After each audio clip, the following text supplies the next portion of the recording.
श्री स्वामी समर्थ. आजच्या व्हिडिओमध्ये तुम्हा सर्वांचं खूप खूप स्वागत. आपण खूप वेळा पत्रिका दाखवतो किंवा खूप असं ऐकतो की तुमची पत्रिकेमध्ये तुमचा हा ग्रह ठीक नाही किंवा तो ग्रह ठीक नाही, तुम्हाला हे करायची गरज आहे, तुम्हाला ते करायची गरज आहे. तर हे ग्रह काय करतात आपल्या आयुष्यामध्ये? तर ग्रहांची चाल जशी बदलते तसं आपलं आयुष्यामध्ये आपलं रुटीन बदलतं. आणि हे खरोखरच आहे, कारण जे 9 ग्रह आहेत ते ग्रह जर आपले ठीक असतील तर आपल्याला पत्रिका दाखवण्याची गरजच नाही आहे. आपल्याला आपल्या शरीरामध्ये आपल्या शरीराचे जे अवयव आहेत तेच आपले त्यामध्येच आपले 9 ग्रह आहेत. जसं की आपले नाकाचा वरचा भाग म्हणजे आपला गुरु, नाकाचा शेंडा म्हणजे बुध, आपलं कपाळ म्हणजे आपला मंगळ. तर या 9 ग्रहांच्या माहितीचा जर व्हिडिओ आपल्याला हवा असेल तर कमेंटमध्ये नक्की सांगा. मी नक्की यावरती एक डिटेलमध्ये व्हिडिओ आणेन, कारण या एका व्हिडिओमध्ये सगळ्या ग्रहांची माहिती सांगणं थोडंसं कठीण जाईल. व्हिडिओ खूप लांब होईल आणि मग व्हिडिओ बोरिंग वाटेल तुम्हाला. तर आजच्या व्हिडिओमध्ये फक्त आपण शुक्र ग्रह कसा मजबूत करायचा आणि शुक्र ग्रह मजबूत केल्यामुळे काय होणार आहे ते बघणार आहोत. तर शुक्र ग्रह आपला मजबूत करण्यासाठी आपल्याला काय करायचं आहे? शुक्र ग्रह मजबूत केल्यामुळे आपल्याला काय मिळतं? तर लक्झरी म्हणजे शुक्र जर आपला मजबूत असेल तर आपली लाईफ खूप लक्झरी असते. आपल्याकडे सगळ्या ज्या ऐशोआरामाच्या वस्तू असतात त्या सगळ्या आपल्याकडे असतात. आणि आपला शुक्र जर आपल्याकडे पैशाची चणचण आहे तर समजून जायचं की आपला शुक्र ग्रह मजबूत नाही आहे किंवा शुक्र ग्रह आपला खराब झालेला आहे. तर हा शुक्र खराब कधी होतो? तर आपण जेव्हा घरातल्या स्त्रीचा अपमान करतो किंवा घरातल्या स्त्रिया घरामध्ये खुश नसतात तेव्हा शुक्र खराब होतो. त्यासोबतच घरातल्या स्त्रियांना शिवीगाळ करणं किंवा घरातल्या स्त्रियांचा अपमान करणं म्हणजे आपला शुक्र खराब होतो. नवरा बायकोच्या नात्यामध्ये बायको म्हणजे शुक्र ग्रह. हे तुम्ही अनेक यूट्यूबवरच्या अनेक व्हिडिओमध्ये सुद्धा ऐकलेलं असेल. तर हे खरं आहे की ज्या घरामध्ये स्त्रियांचा मान राखला जातो किंवा स्त्रीचा अपमान होत नाही त्या घरामध्ये नियमितपणे लक्ष्मी पाणी भरत असते किंवा त्यांचा शुक्र ग्रह मजबूत असतो.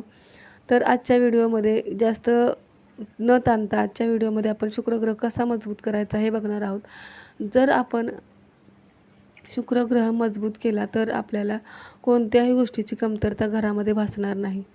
आता जर आपल्याला वाटतंय की आपलं पाकीट सदानकदा पैशाने भरलेलं असावं, असं जर आपल्याला वाटत असेल तर आपल्या पाकिटामध्ये आपल्याला 5 हिरव्या वेलच्या ठेवायच्या आहेत. हा आहे आजचा आपला उपाय. आपल्या पाकिटामध्ये 5 हिरव्या वेलच्या जर आपण शुक्रवारच्या दिवशी संध्याकाळी किंवा दिवसभरामध्ये कधीही 5 वेलच्या ठेवायच्या आहेत. हिरव्या असाव्या त्या वेलच्या, पांढऱ्या किंवा व्हाईट झालेल्या वेलच्या नसाव्या. 5 हिरव्या वेलच्या पाकिटामध्ये ठेवा. जेव्हा त्या वेलच्यांचा रंग बदलेल किंवा जेव्हा त्या वेलच्या व्हाईट व्हायला लागतील तेव्हा त्या बदला. 8 दिवसांनी, 1 महिन्यानी किंवा 15 दिवसांनी तुम्ही त्या वेलच्या बदलू शकता. या वेलचीचा सुगंध आपल्या पर्समध्ये राहील किंवा वेलची जेव्हा आपल्या पर्समध्ये राहील त्याच्या 2-3 दिवसामध्येच तुम्हाला फरक जाणवायला सुरुवात होईल. कुठून ना कुठून, कोणत्या ना कोणत्या मार्गाने तुमच्याकडे पैसा येत राहील. हा उपाय नक्कीच करून बघा, कारण हा उपाय खूप सटीक आहे आणि याचा खूप लोकांना ह्याचा फायदा घेतलेला आहे किंवा खूप लोकांनी या आजमावून पाहिलेला आहे. मी स्वतः हा उपाय आजमावून पाहिलेला आहे. माझ्या स्वतःच्या पर्समध्ये नेहमी 5 वेलच्या ठेवलेल्या असतात. वेलची ही लक्ष्मी मातेचा खूप प्रिय वस्तू आहे. लक्ष्मीला वेलचीचा सुगंध आवडतो. आणि त्यासोबतच जर आपण अत्तराचा बोळा कानामध्ये नेहमी वापरत असू तरीसुद्धा आपला शुक्र ग्रह खूप मजबूत होतो. पहिली लोकं कानामध्ये सेंट मारण्याऐवजी पहिली लोकं कानामध्ये अत्तराचा बोळा वापरायचे. अत्तराचा पाया ज्याला म्हणतो आपण. कापसाला अत्तर लावून तो कापसाचा बोळा आपण कानामध्ये ठेवला तरीसुद्धा आपला शुक्र ग्रह मजबूत होतो. या अत्तर किंवा सेंट जेव्हा आपण परफ्यूम अंगावरती मारतो तेव्हा आपलं शरीर सुगंधी होते आणि आपोआपच लक्ष्मी आपल्याकडे आकर्षित होते. आता अत्तर कोणतं लावायचं हा सुद्धा एक मी तुम्हाला उपाय सांगते. आपल्याला गुलाबाचं अत्तर जर तुम्ही वापरत असाल तर गुलाबाच्या अत्तरामुळे सुद्धा घरामध्ये लक्ष्मीचा वास राहतो किंवा घरामध्ये लक्ष्मी येते. गुलाबाचं अत्तर जर तुम्ही घेतलं आणि त्याची जी अत्तराची जी डबी आहे ती जर तुम्ही उघडी ठेवली, रात्रंदिवस घरामध्ये गुलाबाच्या अत्तराचा सुगंध दरवळत राहिला तर ह्याचीसुद्धा जादू तुम्ही करून बघा तुम्ही हा उपाय. ह्याचीसुद्धा जादू तुम्हाला 2 दिवसामध्ये लक्षात येईल. हा खूप जादुई उपाय आहे. हा उपाय जर तुम्ही केला तर नक्की तुम्हाला काही ना काहीतरी फरक जाणवेल आणि तुम्ही कमेंट करून नक्की सांगाल. तर हे 2 छोटे-छोटे उपाय होते. आजच्या व्हिडिओमध्ये मी तुम्हाला लक्ष्मी आकर्षित करण्यासाठी जे छोटे-छोटे उपाय सांगितले ते नक्की करून बघा. अशाच छोट्या-छोट्या उपायांनी आपलं आयुष्य सुंदर बनवा. प्रत्येक उपाय हा सटीक आणि करून पाहिलेला असतो. हे मी आधीच सांगितल्याप्रमाणे हे उपाय खूप सटीक आहेत. या उपायाने नक्कीच तुम्हाला तुमच्या घरामध्ये लक्ष्मी टिकून राहील, लक्ष्मीचा वास होईल.